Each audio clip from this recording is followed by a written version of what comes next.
This story is from Pendle Affinity 27. We just want to give credit and a big thank you to them for letting us narrate this story. Something changed my stepsister. Now I don't know what to do. My stepsister Laura and I were always close. When her dad married my mom, I became her older sister.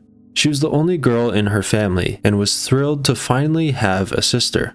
She was only little and I was already heading into my teens, so there was a bit of an age gap. But we made it work. We'd paint each other's nails, do each other's hair, classic big sister, little sister activities. Laura liked to bake with me and she loved making chocolate cake. I'd let her lick the spoon after we made the frosting. It was nice for me too. I had an older sister, Abby, but she left home early and I never really saw her. She was sweet whenever she stopped by my mom's place, and we built a decent relationship. However, she had her own family to worry about, so she never stopped long. So Laura was my chance to be the sister Abby never was, or was able to. I felt bad when I moved away for college. I was about 4 hours away from my parents and Laura, which obviously upset her, but I promised her I would come home for the holidays, and I'd give her a ring each week. When I finished college, I decided to stay in the city I was in and take on a job there. I loved it there, and I could afford to live there well enough, so I bought an apartment in the city center. I'd go home at least once a month to see my parents and Laura, just so she wouldn't be lonely as the only kid left in the house. This little ritual would go on until Laura ended up getting a scholarship to one of the colleges in my city. For accommodation and travel purposes, Laura moved in with me. My parents jokingly told me how much of a handful she was and that she's your problem now. Laura was over the moon when she moved in. Immediately, she took over the place, delegating herself to the spare bedroom next to mine and filling the bathroom with all her makeup and facial creams. I expected nothing less. I would help her with her studies, cheer her on from the sidelines when she played hockey, and we would watch scary movies together every Sunday, a new ritual we had made for ourselves. The weird behavior began when I stayed out one night with a guy I met on Tinder. He was really nice and we seriously hit it off, so much so we're still happily married. I had left Laura that night and promised her I'd either be back that evening if it was a miss, or the next morning if it was a success. She teased me for it, rightfully so. She told me to break a leg before she went back to watching TV and stuffing her face with chips. I stayed the night at my husband's place and I even had breakfast with him the next morning. My phone died when I went to bed, so I left it charging overnight on the bedside table. When I woke up and unlocked my phone, I had a couple missed calls from Laura. Nothing out of the ordinary. The texts were regular too. The usual. So you banged or what? And I guess getting some is more important than speaking to your sister, huh? She had also left me a voice message, but it looked like she had deleted it about an hour after she sent it. When I got home, I couldn't find Laura anywhere. I searched all the rooms and called her name, and she never responded. I texted her to let her know I had made it home okay and asked where she was. When I sent that text, I swore I heard a small ding go off in the room next to me. That was her room. I squinted my eyes into the darkness of her bedroom. She had the curtains closed, which wasn't an odd occurrence for her, as she often had them shut. I used to tell her that she was going to turn into a mushroom if she kept squatting in the dark. She told me to shut up and go away. I was about to take a step into Laura's room when I felt a horrible shiver crawl down my spine. It was almost as if my monkey brain activated and told me to stop moving. Some kind of ancient part of my mind warned me of an unseen danger. The fear, however, didn't come from stepping into my sister's room. It came from right behind me. I stood there, my breathing halted, and eyes staring straight into the blackness ahead. There was someone behind me in the bathroom. If this was an intruder, which I thought it was, I had Laura's hockey stick leaned up against her door. Strangely, it was placed as if whoever was lurking behind me wanted me to use it. I breathed in harshly and quickly reached for the hockey stick with both hands, lifting it up to my chest defensively. I spun around and braced myself for whoever was standing behind me. There was no one there. It was just an empty bathroom facing back at me. Whilst still brandishing Laura's hockey stick, I quietly crept into my room and scanned the area for movement. I checked my closet, under my bed, and beneath my desk. Nothing. So I sneaked out of my room and went down the hall, closing both our bedroom doors beforehand. I checked the kitchen and living room, both were still. Once I had searched in there, I backpedaled into the hallway again and turned to the bathroom door, which was closed. The place was as it usually was, cold and wet with a hint of Dior J'adore in the air. Then my phone pinged. I looked down and it was Laura. She had texted me, "Turn around." I turned and stuck my head out of the door of the bathroom. The hallway was still the same, except our bedroom doors were now wide open and the light in the kitchen was off. I was more weirded out than scared. Whatever prank Laura was trying to pull, it was a crappy one. I still held the hockey stick and proceeded to walk gingerly towards the kitchen again. I flicked the light back on and prepared to see my sister jump out at me like the freak that she was. Unfortunately, the room was empty. Baffled, I furrowed my brow and turned one last time down the hallway. Laura was irritating me now, so I stomped into her room and yelled, "Pack it in, Laura." I switched on her bedroom light and looked around the space, searching for her. She wasn't there either. I was so genuinely confused, I just leaned against the bathroom doorframe and rubbed my forehead. I didn't know where else she was hiding. I was sick of this stupid charade, so I tried to think of ways I could catch her. Yelling for her didn't work. I put my hand in my jacket pocket, realizing something. She hadn't texted me anything else since the bathroom, but hopefully she still had her phone on her. So I sent a text to her, "Come out now." When I pressed send, I waited for a ding in the apartment. I held my breath so I could hear where it would come from. The only thing I could hear was my heartbeat, drumming softly in my ears. The apartment was silent. Ding! The sound rang loudly from the room in front of me. Laura was in my room. I waited again for her to move. She stayed where she was. I snapped, "Laura, get your butt out here. I found you." Something stopped me in my tracks. It was the recognizable feeling of being watched. This time, it came from right in front of me. I stood there in the doorway of my sister's room, staring. She was watching me. It was just a question of where she was hiding. Then I saw her. There, in the hinged gap of my door, was a pair of eyes shrouded by darkness. I let out a strangled cry. The eyes squinted and eyebrows raised, with the shadowed lips pulled back into a wide, toothy smile. I found her all right. Instantly, I slammed her bedroom door shut and leaned against it, shaking with her hockey stick in hand. I stayed there for around 10 minutes, trying to get my breath back. The sound of bare feet on the floorboards went up to the room I was in. I quickly but quietly shuffled away from the door and stood up. The shadows of her feet dotted the gap under the door. We both froze. She was standing so still. So was I. We were both listening for the other to make a sound. Eventually, Laura shifted and began to walk down the hallway to the kitchen, and then the front door. I heard her put on her shoes and grab her keys. The door opened with its distinct squeak, and she shut it gently, as I heard the lock click into place. It took me a while before I forced myself to stop cowering in Laura's room and scope out the place for any sign of her. This time, she had truly gone. I tried to calm myself down and focus on what I would say to Laura when she, or if she came back. Where would I start? What would I say? Thankfully, she came back a while later. I was watching Love Island when I heard the door slam. I swear it rattled the windows. The tenants below us gave a complimentary bang on the floor to tell us to be quiet, which I'm shocked they didn't do earlier. I turned down the TV and leaned back on the sofa. Laura dropped her keys into the bowl by the door and staggered forward into the warm light of the kitchen behind me. I faced backwards and gazed at her. She didn't even look up at me. "Hey, idiot," I called out to her. Laura finally looked up at me with a face full of shock. It was like she hadn't realized I was there. "Geez, Liz," she gasped. "You scared me." I nearly fell back in my seat. "I scared her? Are you serious?" I retorted. "You scared me earlier." She knitted her brows together. "What are you talking about? Don't play with me." "Liz, I have no idea what you're referring to." I stood up and ran my hands through my hair. "The freaking peeking thing you did with me when I walked in this morning." Laura pursed her lips and looked up in thought. Then I saw her eyes light up. "Oh, that thing. Yes, you found me," she beamed at me, drumming her fingers on the kitchen table. "Yeah, eventually," I narrowed my eyes at her. "What the heck was that, Laura?" She let out a quiet giggle. "I wanted to prank you when you got home." "What?" "Yeah," she drummed faster. "Did you like it?" I stood there speechless. Did I like it? So I'm taking that as a yes?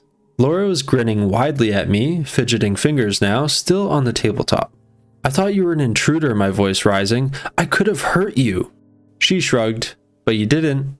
There was a heavy pause. What the frick, Laura? I murmured. She let out an exhausted sigh. It was clear she thought this was all a joke. Look, I'm sorry if I spooked you. Spooked me, I hissed. You messed me up. She folded her arms. I'm sorry. You should be. I sat back down on the sofa arm. That was messed up. Laura looked like a wounded dog, all big-eyed and sad. I hated it when she looked at me like that. It was always for show, but every time she put that face on, it plucked at my heartstrings. In this situation, I should have stayed firm in being pissed off with her. However, I was tired of this whole thing, and I just wanted to cut this dumb pantomime short. Just don't do that again, okay? I huffed. Laura kept her pout and nodded at me. I nodded back in agreement and turned back to face my show. I heard her shuffle off back towards the hallway where our rooms were. I offered, Love Island's on, you want to watch it with me? She stopped her shambling. Yeah, I heard her call back. Can you promise me something though? I furrowed my brow and called back. Yeah, what? There was a hint of silence. Answer your phone next time. She went back to normal after that. Laura was back to her regular happy self. No more pranking. She was Laura again. And that was that. Something was off with her though. Something was. She spoke in her sleep, a quirk she had since she was a child. But sometimes she would speak so loud that I could hear her next door. I would go in to check on her, and she always woke up and looked out to the hallway into the bathroom. Nothing too bizarre, but enough for me to keep an eye on her, more than usual. Anyway, like I mentioned, my Tinder date/husband and I continued to see each other. It was clear we were starting to form a real relationship, so as a result, I spent more time with him and less with Laura. She was also spending more time at college because her hockey team made it to a big tournament, so she needed to train multiple days after class. I would pick her up most days. Here's where things started to go downhill, and Laura's strange behavior began to surface once again. She would be bubbly and chatty when her friends were in the car. I would drop them all off at their houses, and then Laura and I would be alone together. Our conversations were perfectly normal. I think that's what set me off so often. I'd ask her how practice went, she'd ask how work was, so on and so forth. The one thing that stayed consistent over all these trips was Laura staring at me. She always watched me. Even when she looked ahead, I knew she was pretending to. Her eyes were forced into the corners of their sockets as she observed my actions and listened to me speak. I don't know if she knew that I knew, but I often hoped that she didn't. She'd go back to normal in the apartment and we'd be fine until bed. The nights would be filled with mumbling, gasping, and snoring from Laura. I was used to her sleep talking by then, so it was rarely an issue, and I would sleep through her ramblings easy. The main issue was the sleepwalking. This was a new habit she had picked up, and it was one neither of us liked. I believed it was down to stress to begin with. Nowadays, I'm not so sure. She would wander out of her room and sit in front of the TV. She would never switch it on and would instead speak to herself. I could hear murmurs, clicks, and even laughs echoing from the living room. One night I woke up and heard her clicking and mumbling. I peeked my head out the door and saw her sitting pin straight on the sofa. I thought, screw that. I went straight over to her and woke her up. Yes, I know that's a bad idea, and you should never wake someone from a sleepwalking episode unless their life is in danger, but it was freaking me out, and I know Laura would be freaked out too if she found out she was out of bed like this. She jolted sharply in her seat and gave me a look of confusion. She asked me where she was before I dragged her to bed and told her goodnight. This carried on for a while. We went to the doctors, they gave us sleeping tablets. They were supposed to keep her from wandering around, which they did. And then the incident happened. I had spent the last week at my husband's house after Laura told me she would be fine and that she promised to take her meds. We also installed a couple cameras just in case anything happened. Laura texted me a lot. Like a lot. She would ask me how I was, where I was, what I was doing, whether I was coming home, just endless prodding. Eventually, I stopped texting back. I would read it and leave it at that. Unless it was serious, I didn't respond and muted her notifications. At the time, I thought that was best for both her and I. I had a great time. My husband and I went to the carnival, watched the local college football game, and he cooked me dinner every night. He asked me to be his girlfriend the night before I left, which I told him yes. When I woke up the next morning, I finally decided to unmute Laura. She had sent me around 30 texts and called me a dozen times. I left early before breakfast and raced home. I almost had a panic attack in the car. What if she was hurt? What if she had an accident while sleepwalking? What if someone hurt her? All these thoughts buzzed around in my head until I looked at the texts. Where are you? Are you busy? Talk to me, Liz. It's too quiet in here, Liz. Come home, Liz. Come home. She spammed that last one over and over again. Now, Laura was always a little bit clingy. I was her older sister, and not to blow my own horn, she looked up to me quite a bit. She liked us being together, and sometimes felt a bit sad when I left. But not like this. This was strange for her. It was like she had developed attachment issues overnight. However, I felt more worried than annoyed. If anything, this looked like a cry for help. When I came in, Laura had just gotten home herself and was busying around in the bathroom. The place smelled like bleach. I found her scrubbing the sink down, pink washing gloves messing with the plug hole. Hey, I knocked on the door gently. She didn't respond and instead continued to clean. Laura. She looked up at the mirror and broke out into a huge grin. Her eyes were bloodshot and her lips were cracked at the edges. Liz, she exclaimed, which caused me to jump. You're home! Yeah, I nodded slowly. You been feeling okay, bud? Never better. She didn't turn around and instead stared at me through the mirror. Are you sure? I grimaced. You texted me a ton when I was out. Yes, I'm sure. Her smile dropped slightly before quickly coming back to her face. Those eyes never faltered though. They stayed wide and red. I swear I could feel her fiery pupils burning into my freaking soul. That look was a warning. Shut up. I gave her a weak smile in return before shutting the door and scrambling to my room. It was like Laura hadn't slept in days. They were so tired and red. She sat close to me on the sofa and followed me wherever I went.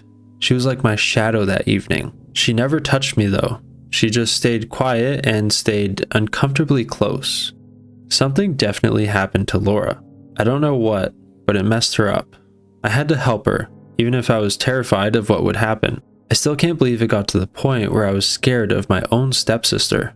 It was only until a night later when I couldn't stand it anymore.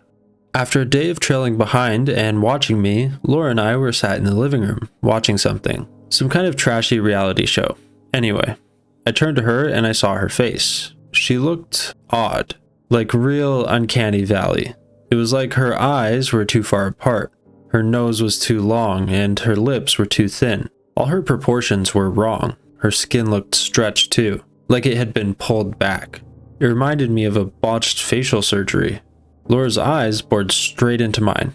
They were still weary, but the bright red had calmed to a light pink. Her pupils were huge, though, which made sense at the time because of the low lighting. We looked at each other, and brought me back to that original peeking prank incident. You okay? I asked tentatively, breaking the icy silence. Laura's face broke into a giddy grin, lips less cracked than when I saw her yesterday. It was as if hearing me talk was the best thing that happened to her. Yes. I bit the inside of my mouth. Her voice was so croaky and strained. You would have thought she hadn't spoken in a century. I wanted to probe, I really did, but the way her eyes looked at me, I just didn't feel safe doing it, so I hugged her. I squeezed the life out of her and rubbed her back. You'd tell me if there was something wrong, right?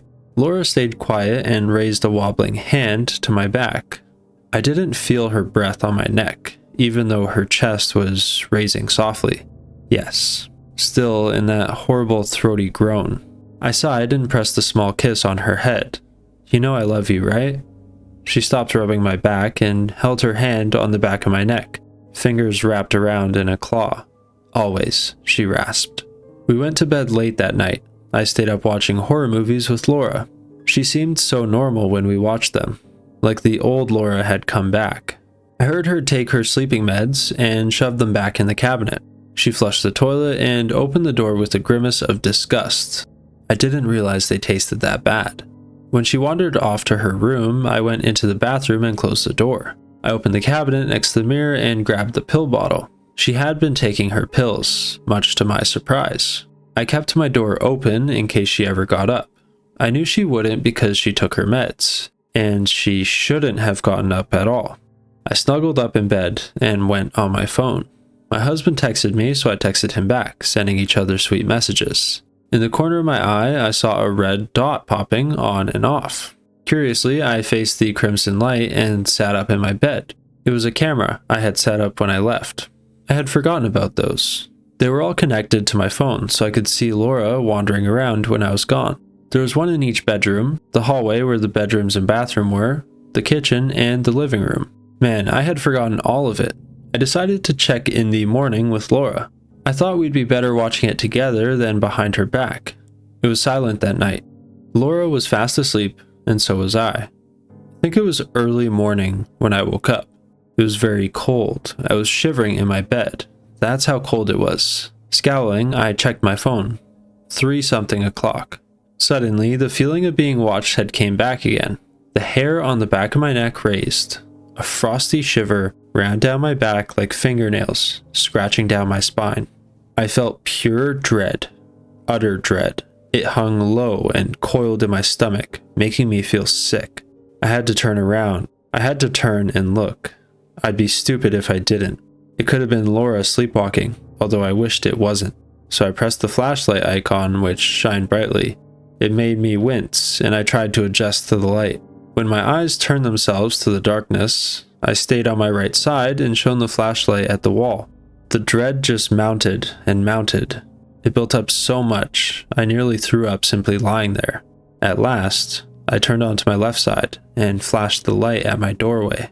I barely kept my scream in. It was Laura. She was standing over my bed, her arms raised up above her head, with her hockey stick in her hands. Her bloodied lips were manipulated into a foul snarl. White teeth turned red from the blood. Her body was deathly still, but I could hear her breathing heavily through gritted teeth. The wavy hair she had was askew. Strands whipped over her face and had fell out of her low ponytail.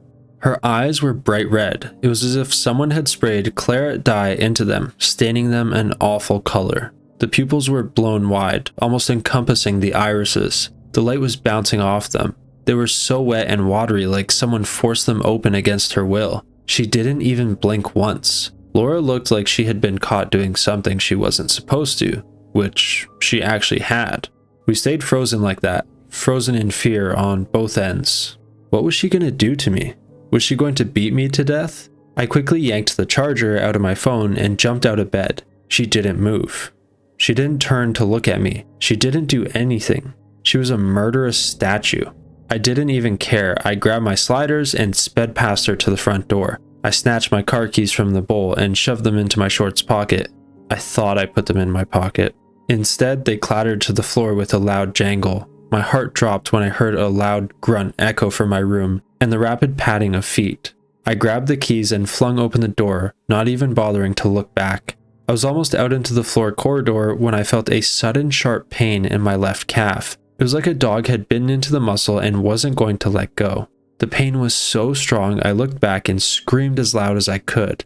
Laura had ran out of the room, dropped the hockey stick, and had plunged her teeth and nails deep into my leg. Blood was blossoming on my calf, and Laura's lower face was covered in the crimson liquid.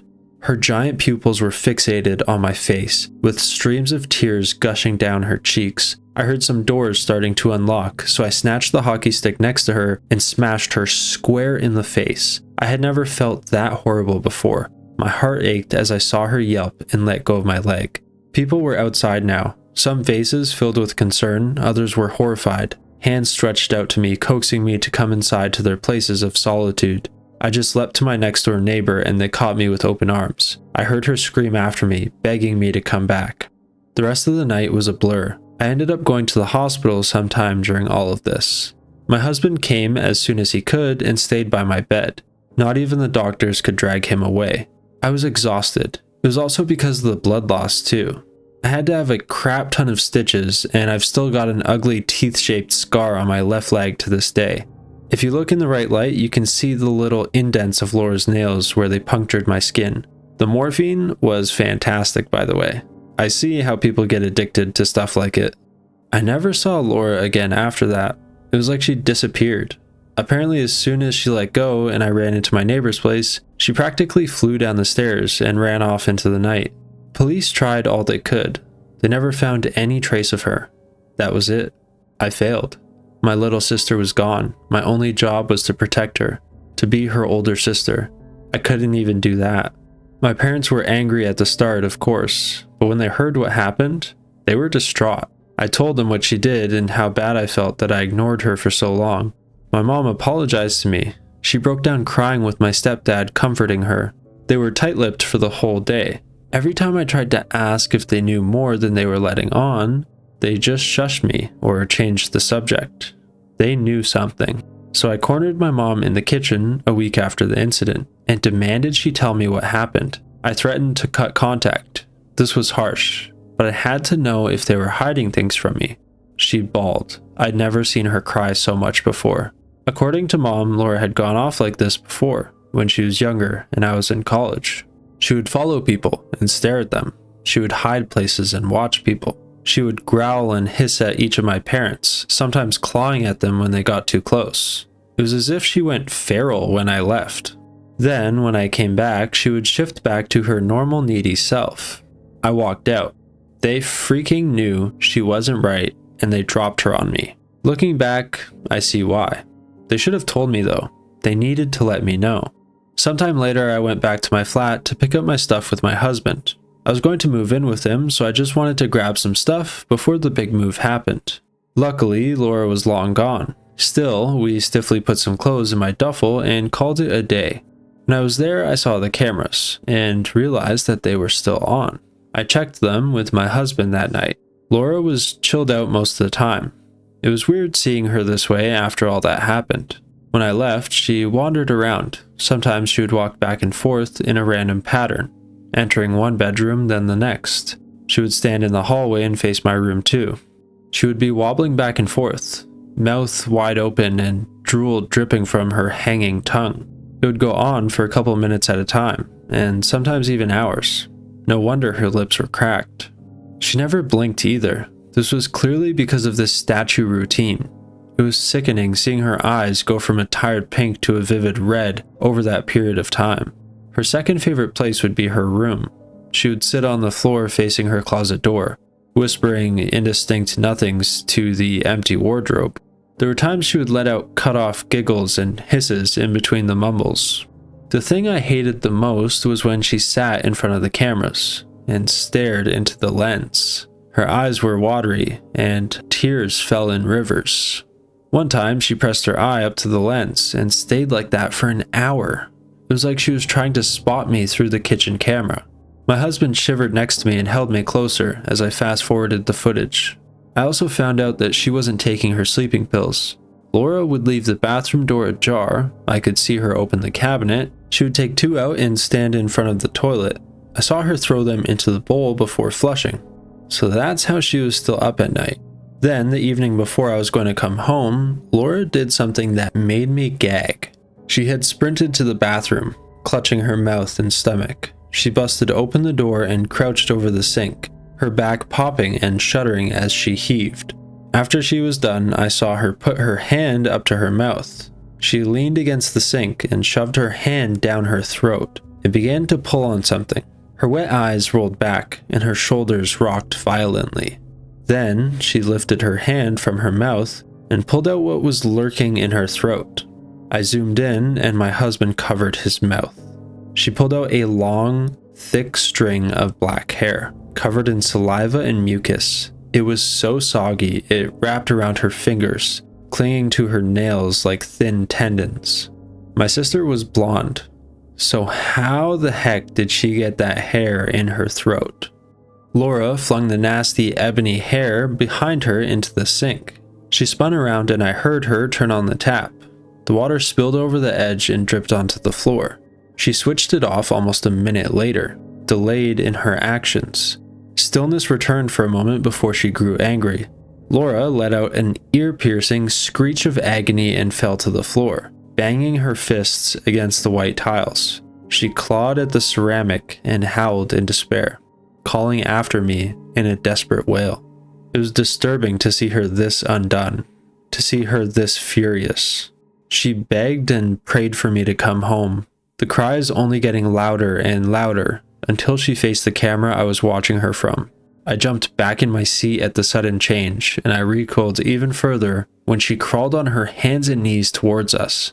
I saw Laura's bloody hand reach up and grab the bedroom camera, pulling it close towards her face. Her mouth was twisted into a large, canine-filled snarl.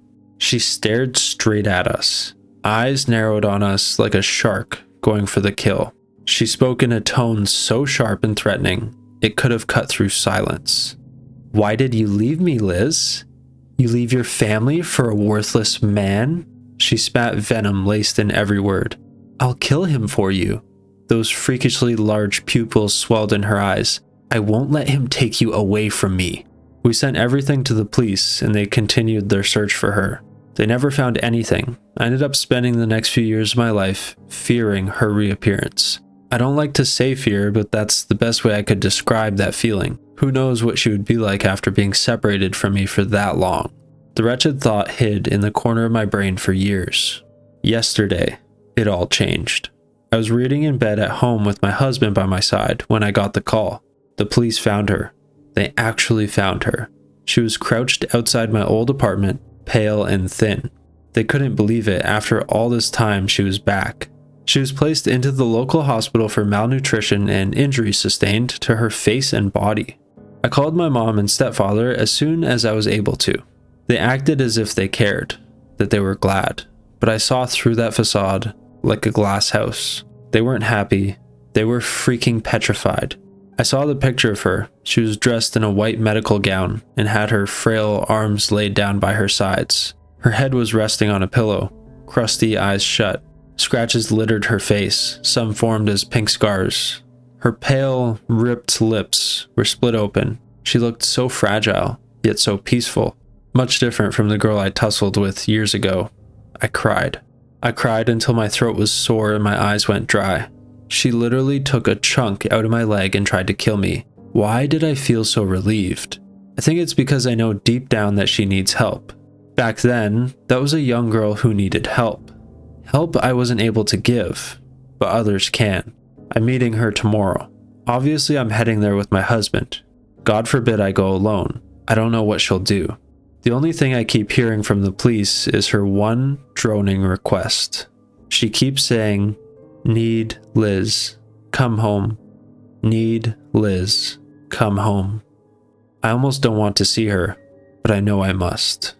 I still love her after all that. Even with all the crap she put me through, I still have a feeling she's had it worse.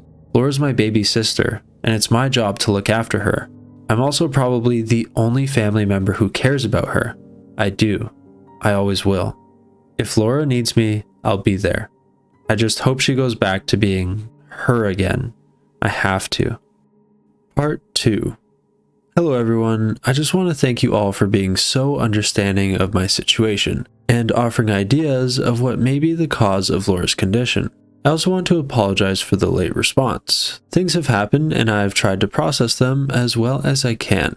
I think it would be best if I addressed some of the issues before I report on what happened when I saw Laura again. Firstly, the idea of her having schizophrenia has been discussed quite often. I understand how this is a valid point, but there's one issue with this. No one from her biological family has ever been diagnosed with it. Her father hasn't, and neither did her mother. Another thing I must address is Laura's biological mother. Some of you have asked where she is and whether she's involved in our lives. Unfortunately, she passed away when Laura was just a child. It's a touchy subject. Whenever I asked my stepfather how she died, he always became distressed and shut down. Apparently, it was a few months after Laura was born. Finally, some people have asked whether she had some kind of traumatic experience which may have triggered this behavior. Now, from my experience with her, I can't remember a time when something terrible happened to her, apart from her mother's death. From what I know, Laura didn't have any bullies and was relatively popular at school. She also didn't really date anyone either, so I'm putting that theory off to the side for the moment. I'm keeping all your thoughts in mind, but after the last couple days I've had, I don't know what to think anymore. I'll begin with my visit to see Laura in the hospital. My husband and I went to see her a few days ago. I shall be calling my husband Daniel for the rest of this post, as if I'm honest, continuously calling him my husband will start to become tedious for both you and me. He's also not an object. Daniel drove us there. We sat mostly in silence, each of us away in our own thoughts. I kept thinking about what I'd say, what I'd ask her. I have no idea what Daniel thought, but he kept his eyes firmly on the road and hands tight on the steering wheel. When we arrived and parked at the hospital, he turned to me. "You feeling okay?" he asked me gently. "Yeah," I nodded and sighed. "I just can't believe this is actually happening, you know?" He smiled warmly and held my hand, stroking my thumb with his own. "I know," he spoke, "but this is your chance to talk to her, Liz." I nodded again, looked at the entrance of the hospital. Laura was in there somewhere, strapped to a bed and pumped full of vitamins. It was a sickening thought. "Aren't you nervous?" I cocked my head. Daniel wasn't on Laura's favorite people list, and I doubted she would be thrilled to see him. His face twitched, definitely conflicted. "Well, yeah," he stretched back on the headrest. "But you can't go in on your own. I won't let you." He leaned my head on his shoulder and nuzzled into it. He could have left me back when all this stuff first happened, but he didn't. He was my rock throughout our relationship, and he still is. I don't know what I would do without him. We eventually made it out of the car into reception, where a police officer guided us to her room. My heart hammered when we reached her door. It was like it wanted to run away and go back home. The officer told us that he would be outside, and that if we needed to get out of there, just holler. I think I stood there for about 5 minutes before Daniel willed me to move. He reminded me who Laura was. She was my little sister.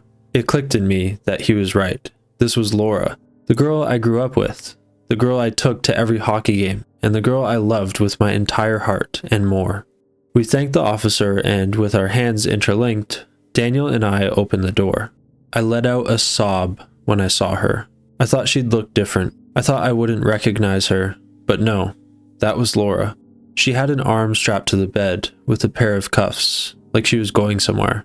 She looked almost identical from when I last saw her. She had hollow cheeks and those horrible pink scratches on her face, but it was her. She was asleep. Her eyelids were red raw, and it was clear the nurses had cleaned them recently. I saw her breathing. The gentle raising of her chest and the sound of weak breaths escaped from her split lips. There were cuts all over them. They were so ripped and dry. I had never seen her this frail. Once a college athlete, now she looked like a skeleton. Her body was paper thin and terribly pale, whether that was from malnutrition or the fact she'd been hiding from the sun all these years. "Laura," I whispered, almost dreading what she would be like. No response. "Laura," I called again. "It's Liz." She mumbled something before slowly opening her eyes and turning to me. Those eyes were bloodshot and so tired. It was almost a struggle to keep them open. Then she spoke to me for the first time in years. "Liz?" I choked back a cry, nodding quickly. Her lips stretched into a wide grin, teeth stained, still stained a wine color at the corners. "Liz," she rasped out, vocal cords torn. "You're here." I let out a wet laugh before wrapping my arms around her in rib-crushing hug. Tears flowed and I shook with joy. Laura held me too. A wobbling arm attempted to reach around me. The hug lasted forever, and I didn't want it to end. This was my Laura hugging back. I know it was. This was her. We held each other. I bawled like a child, and I felt her tears soak into my t-shirt as she silently cried with me. It was as if everything she did melted away in that one moment, and all that was left was us. I missed her so much. I pulled back and held her face. "I can't believe you're here." "Always." She let out a throaty giggle before she turned away from my grasp and coughed hard into her elbow. I grabbed the water from the side table and let her sip from the straw. When she was done, I put the water off to the side and took a seat on the side of the bed. I bit the inside of my cheek as she stared at me with those weary eyes. She still liked to stare. "Where have you been, Laura?" I held her hand. Her bony fingers barely responded to mine. She faced away and looked out the window on her right side. I saw her squint at the light of the morning and close them with a hiss. "Laura?" I squeezed her hand gently to get her attention. She continued to face the window. It didn't seem like she wanted to talk about that, at least not yet. I changed topic, hoping that I didn't ruin our reunion just yet. "How have you been?" She opened her eyes again and faced me. "Tired." My lips pulled back into a grimace. I stroked her hair and pressed a kiss to her scalp. Well, you can sleep all you want, I laughed softly. You're safe now. She mumbled in agreement before asking for more water. She'd almost finished her cup when Daniel spoke. You want me to get that filled up? Jeez. I jumped, and so did Laura. We both clutched our chests and gawped at the man. I had totally forgotten he had come in with me. Sorry, babe, I apologized, my breath attempting to return. That would be great. Thank you. He gave a meek nod, and I passed him the cup. It's you. Laura's voice rang out behind me. My husband stopped dead. His eyes were skittish, quickly bouncing between myself and Laura. You're still here, Laura murmured, voice low. My heart started to beat just a bit faster. The threat she made to Daniel all those years ago swirled in my mind. I'll kill him for you. I cautiously turned to Laura, who was staring daggers straight into Daniel. Her eyes were the widest I had seen them since we came in. There was a wildness to them which was held back by some controlling force. We all sat in silence. Unease permeated the air. Then, much to our surprise, Laura reached her free arm out and extended her hand. Daniel gaped at it with trembling fingers, gave it a little shake. Her eyes softened around the edges, but I could still see something lurking in those blown-out pupils. Nice to see you again, Daniel. Her lips were stretched into a thin-lipped smile. Daniel let out an exhale, which grew into a laugh. He quickly shushed his laughter before excusing himself to go get some more water. I was shocked, to say the least. Was this some kind of fake niceness before she pulled out the knife? I studied her, watching how she licked her cracked lips. Her eyes watched my own with a curious interest. What? I leaned on the bed closer to Laura. I'm just confused. About? You wanted to kill him, Laura. Her eyes flickered again. Something unnerving danced behind those lenses. That was back then, she spoke, muted and heavy. I never meant it. She didn't even try to deny it. I paused and wanted to ask more about where this change came from, but my gut told me to stay quiet. Even though she was strapped to the bed, I could envision her jumping up in bed and clawing at my face. I felt that past fear again. The fear I experienced when I saw her in the bathroom all those years ago. Shut up. Instead, I forced a smile and faced the window.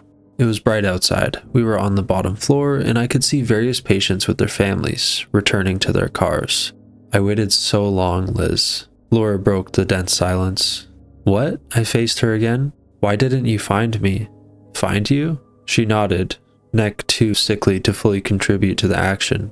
Laura, where have you been? I asked her. Trepidation slithered around in my stomach. She paused and pouted her lips. She always did that when she was thinking.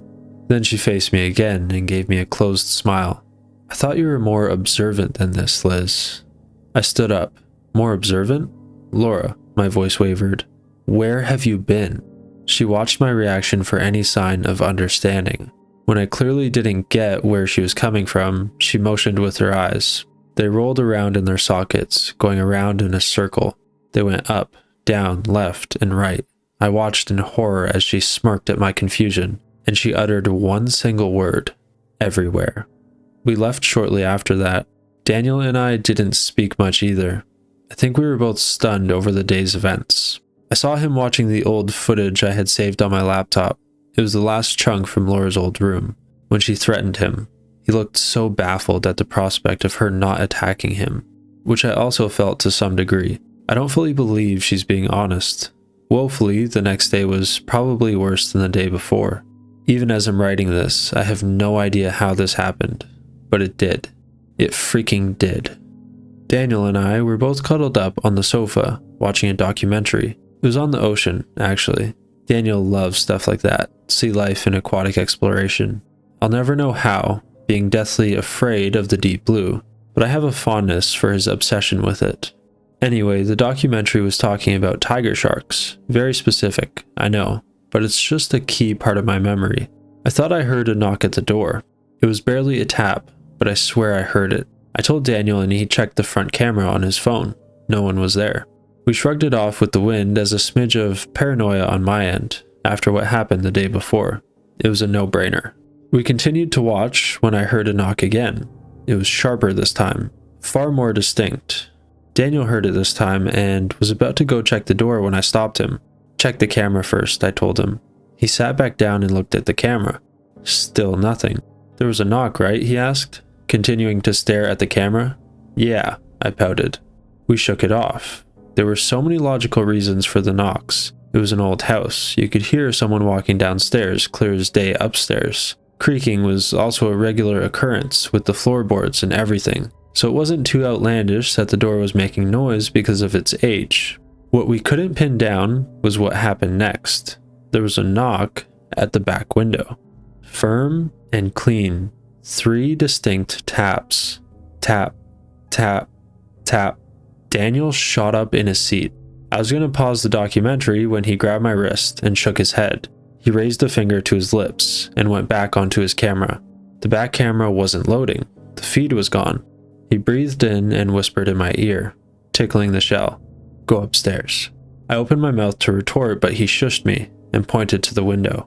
Under the curtain, I could see the backyard sensor light was on, and a black blob was in the middle of the windowsill. Someone was standing outside the window. We made our way quietly upstairs, taking care as we muted the TV, and tried to avoid any creaky steps. We heard the banging again when we reached the top of the stairs. It was more insistent and demanding. The person wanted us to look out the window, and their agitation was clear in each rattling knock. The knocking continued when we got settled upstairs. Daniel placed his office chair under the doorknob, locking it. We'd called the police and they were on their way. I was shaking in Daniel's arms, much to my embarrassment. I'm not usually scared of stuff like that, but holy crap, it was awful. Our room was right above the back living room window, so we could hear it upstairs. We couldn't hear any voices, but we heard walking. The person must have been barefoot because we couldn't hear the feet very well. We had to hold our breaths and lean up against our window to hear anything. They paced back and forth, seemingly becoming frustrated with us for hiding. I desperately wanted to see who this was. It sounds horrible, but it came across my mind that it could be Laura. It seemed impossible. She was in the hospital, bound to a bed. She couldn't be here, could she? The thought made my stomach gurgle nastily. I had to walk away from the window and sit on the floor. Daniel came by my side and wrapped his arm around my shoulder. He faced me and looked at my eyes. "It's not her," he whispered before placing a kiss on my cheek. I think he did that to calm me down, but also himself. We knew it was borderline unthinkable for her to even be there, but the feelings still stirred in our guts. We held on to that faux promise and waited for the police sirens to come. However, as soon as his lips left my cheek, we heard the worst sound anyone could imagine in that situation. The sound of glass smashing. Silence. Then, the sound of someone walking downstairs. We shot our heads to the door, neither of us daring to move. Whoever was banging on our window had now managed to get in and was now staggering around drunkenly in our hallway. Their walking was wobbly and disjointed. I closed my eyes and imagined a person shambling around the bottom floor of the house, like a dog on its hind legs trying to walk. It was so odd. We heard the creaks of every floorboard as they went from one room to the next. Heavy footsteps punctuated every squeak. They were searching for us. I kept thinking about the police. Where were they, and why were they taking so long? Shortly after this thought, the creaks stopped. The silence was deafening. I held a hand over my mouth and nose as I attempted to hide my breath. The entirety of the bottom floor was quiet and noiseless. It almost disturbed me more that there was no sound, rather than hearing that wretched shuffling. I trembled where I sat, teeth chattering against each other. Daniel didn't look away from the door, and alternatively, he had moved from a seated position to crouched, leaning away from the door. He squat walked over to the side of his bed where he gingerly poked around for his baseball bat. He always kept one under the bed. He found the bat and lifted it slowly from the floor. Then he waddled back over to me and held the bat in front of him before he spun his head back and breathed. "I'm going down." Daniel turned and started to steadily rise to a standing position.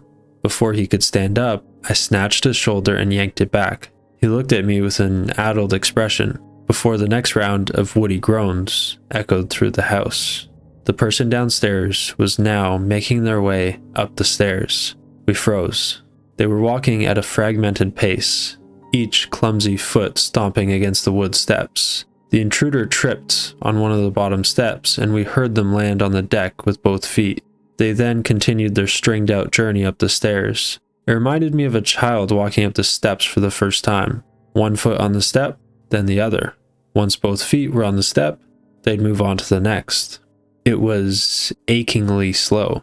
Daniel had stood up now, baseball bat clenched in his fists. I squeezed myself in the corner of our room next to the wardrobe. I didn't want Daniel to go out there. I couldn't let him.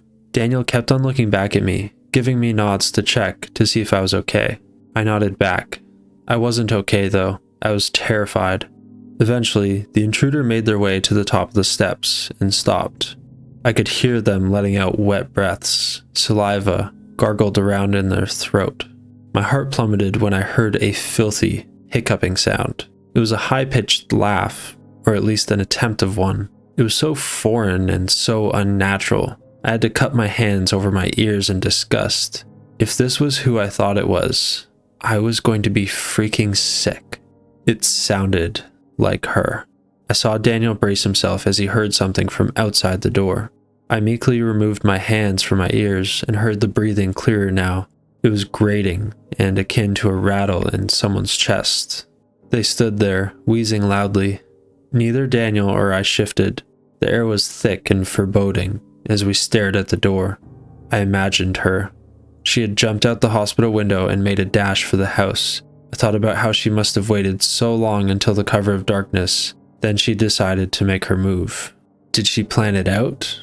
A gentle thunk, thunk sound ripped from my horrid imagination. They placed their palms on the door.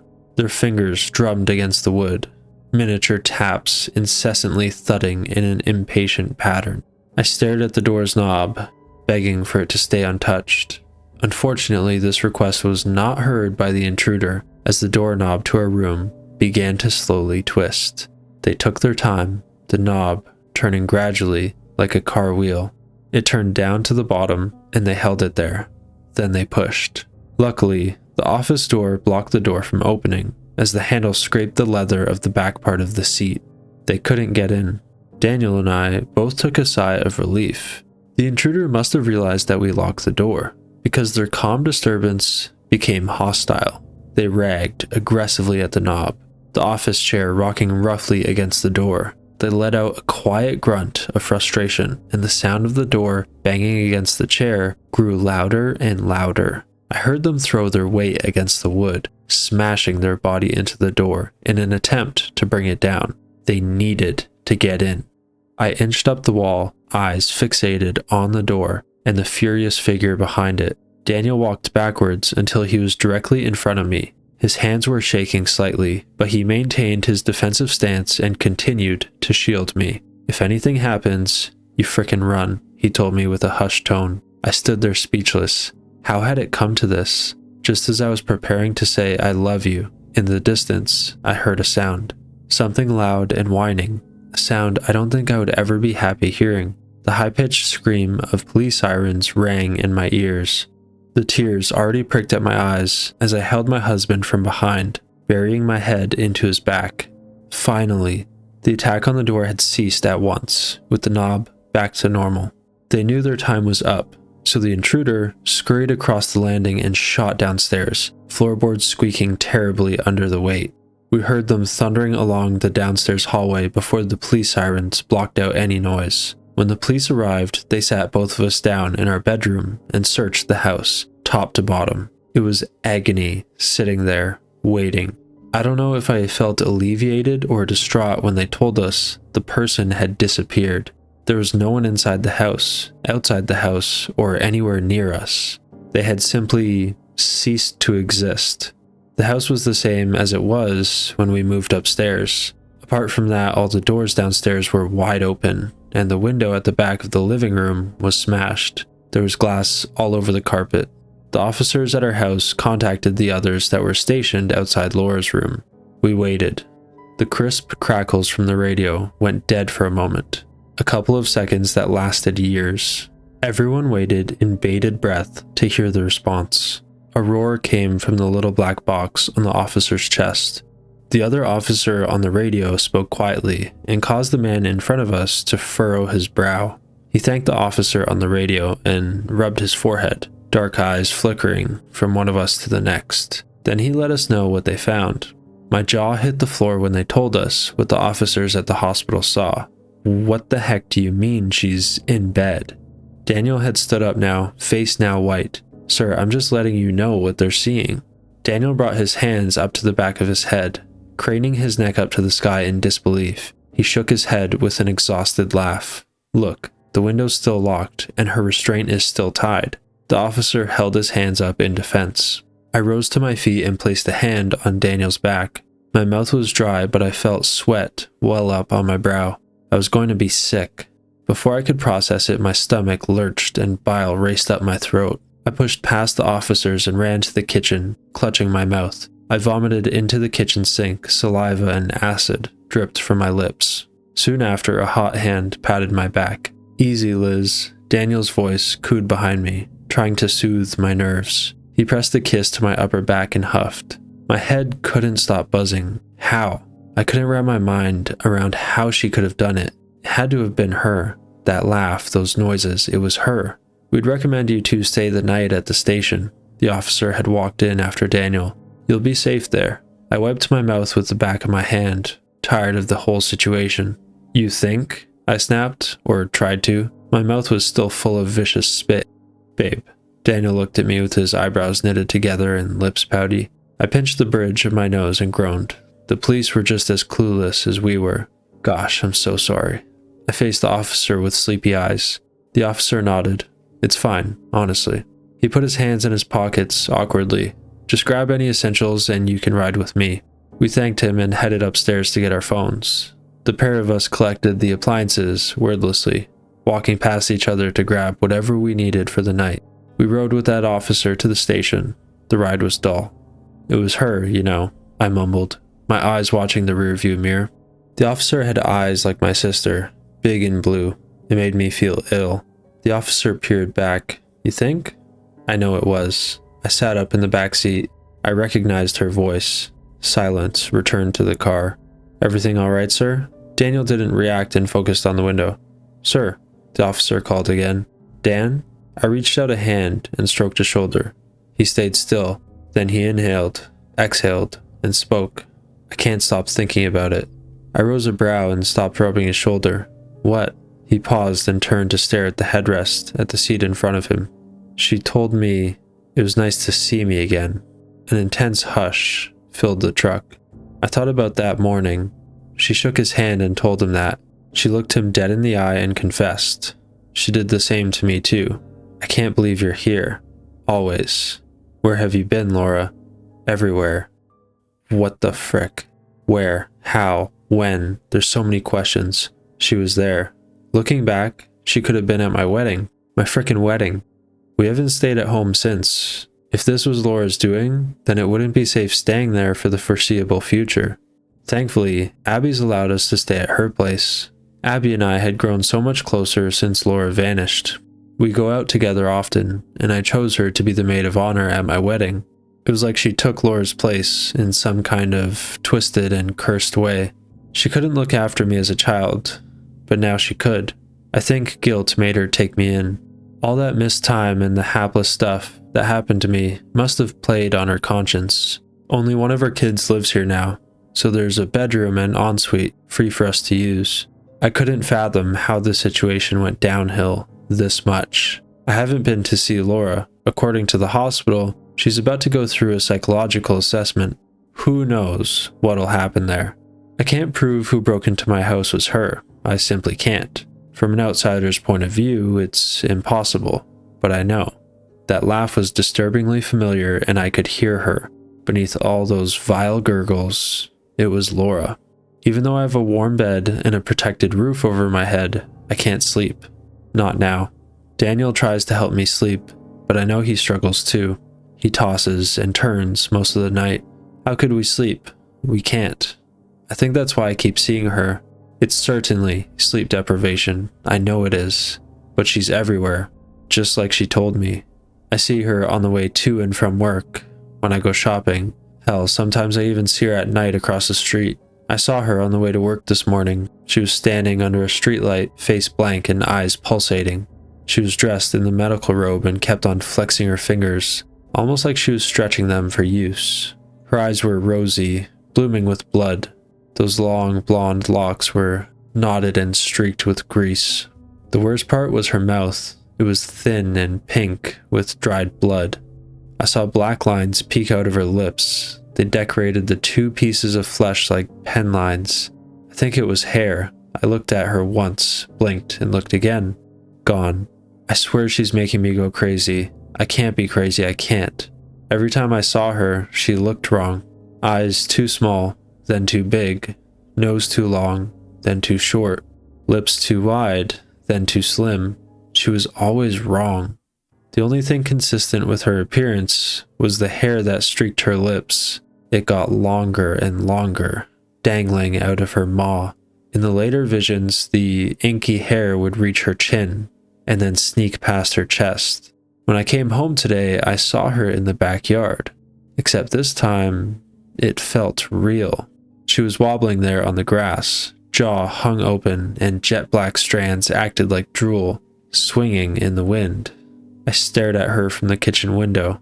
She stared back, teary eyes leaking. The night she tried to beat me to death came to mind. I didn't look away this time, though. After what seemed like forever, she began to move. She sluggishly reached a hand up to her mouth, fingers trapped in a claw. When her hand made it to her lips, she stopped and waited. My eyes started to water, desperate to shut themselves. Suddenly, she shoved her hand down her throat. It was a replica of what she did years earlier on that camera. Her red eyes spun upward in her head, and she threw her head back. Her hand was deep in there, mouth engulfed by her wrist and forearm. I watched as she retracted her hand and pulled out a huge clump of black hair covered in bile. The strands wiggled around her fingers like raven tentacles, as if they were scared to be seen out in the open. Her eyes fell on me again. I shuddered as her pupils swelled and overtook her irises. I couldn't watch anymore. I closed my eyes and shook my head. Tears filled my eyes, and I wiped them away with the sleeves of my blazer. My eyelids fluttered, and I faced the floor, overwhelmed. My eyes were messed up. I opened them and blinked madly, trying to get over the constant stream of tears. My head fell forward onto the sink's edge, and I took in a lungful of air. I needed to calm down. This wasn't real. I was tired. I inhaled one last time and raised my head inch by inch to face the window. Then I screamed, so hard my throat still hurts now. Laura's face was pressed up against the window. Hair, lace, drool, and tears smeared the glass. Her decrepit fingers were spread wide as she placed them next to her face.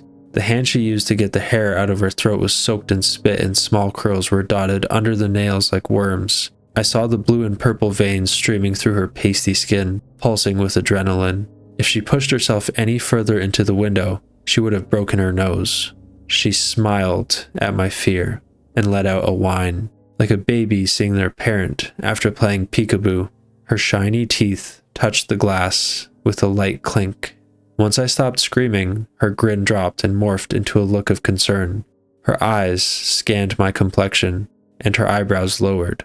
I closed my eyes and started gulping breaths. This wasn't real. It wasn't real. Laura tapped on the window, aiming to get my attention. I ignored her. It had to be a trick. She knocked again, softer this time. I still ignored her.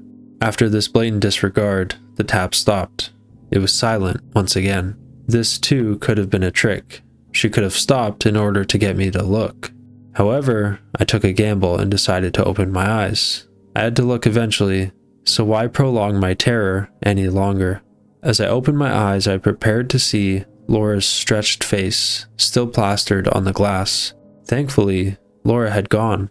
I leaned back onto the kitchen table and exhaled. It wasn't real. I thought that until I returned my gaze to the window. With a gasp, I staggered backwards, hitting my legs into the table ledge. There, in two separate tracks, saliva and mucus dribbled down the window.